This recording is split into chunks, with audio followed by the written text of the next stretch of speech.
Série de reportages à revoir sur le site internet franceinfo.fr. Merci de vous être réveillés sur le canal 27 en ce jeudi. On est là demain à partir de 6h30 avec Johanna Giglia et à 10h c'est Soria Caldoun qui prend le relais. Toute la régie se joint à moi, c'est dur à dire. Allez, c'est le temps d'arrêter. Bonne journée à tous.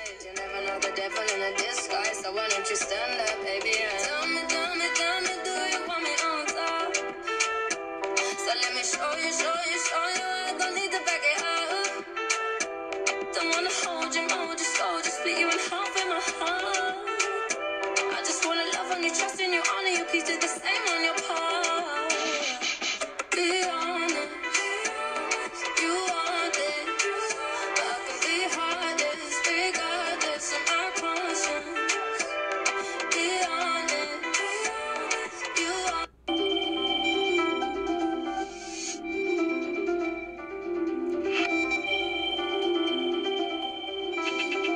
Bonjour à tous, beaucoup de soleil et des températures en hausse pour ce jeudi. Les conditions sont estivales avec pour seule nuance le sud-est où des averses orageuses pourront se développer des Alpes du Sud jusqu'à la Provence, la Côte d'Azur et la montagne corse.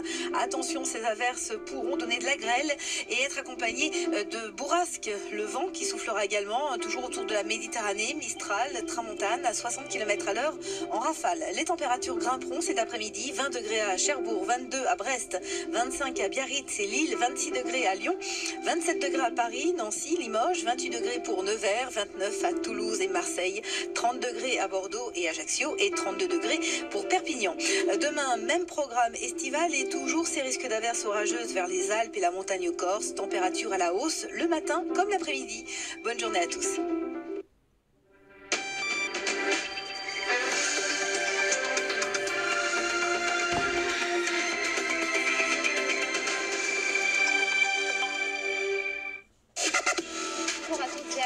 Il est 9h30, bienvenue sur France Info. Des habitants de Langouette rassemblés en ce moment devant le tribunal administratif de Rennes. 350 personnes venues soutenir leur maire, convoquée pour un arrêté contre les pesticides. Cet arrêté pris en mai dernier interdit l'utilisation de ces produits près d'habitations. La préfecture d'Ille-et-Vilaine estime que ce n'est pas aux communes de prendre de telles dispositions.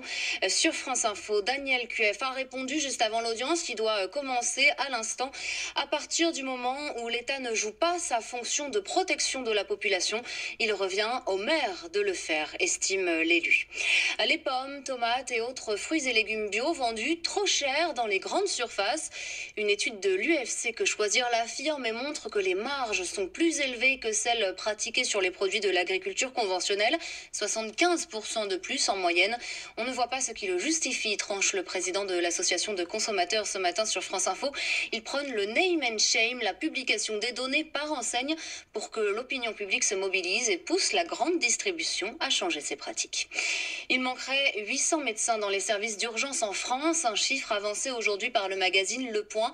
Il faut donc former plus de médecins et améliorer les conditions de travail, d'après le chef des urgences de l'hôpital Avicenne de Bobigny. On passe plus de temps à chercher des lits pour les malades qu'à faire de la médecine, déplore sur France Info le professeur Frédéric Adnet. Des flammes du 2e au 10e et dernier étage, un incendie dans un immeuble de logement de l'hôpital Henri Mondor de Créteil hier soir. Une femme est morte, 8 personnes blessées dont 4 pompiers, une cinquantaine de résidents évacués. On est passé de balcon en balcon avec mon fils et ma femme. On s'est dit qu'on allait mourir, nous raconte l'un de ses habitants. La ministre de la Santé Agnès Buzyn adresse son soutien aux victimes et à leurs proches. Après une rencontre conciliante avec la chancelière Angela Merkel hier en Allemagne, le Premier ministre britannique attendu à l'Elysée ce midi, Boris Johnson demande une renégociation de l'accord sur le Brexit. Ce n'est pas une option, répond déjà Emmanuel Macron. L'été 2019 devrait être le 3e le plus chaud depuis que les relevés existent en France. Les températures enregistrées en août sont d'1,6 degré au-dessus des moyennes et la fin du mois s'annonce plus chaude, bien plus chaude que la normale d'après Météo France. Le Racing atteindra-t-il les poules de Ligue Europa? Les footballeurs de Strasbourg reçoivent l'Eintracht Francfort ce soir à la Méno en barrage aller. Francfort, demi-finaliste la saison dernière. Je vous souhaite une très belle matinée avec nous sur France Info.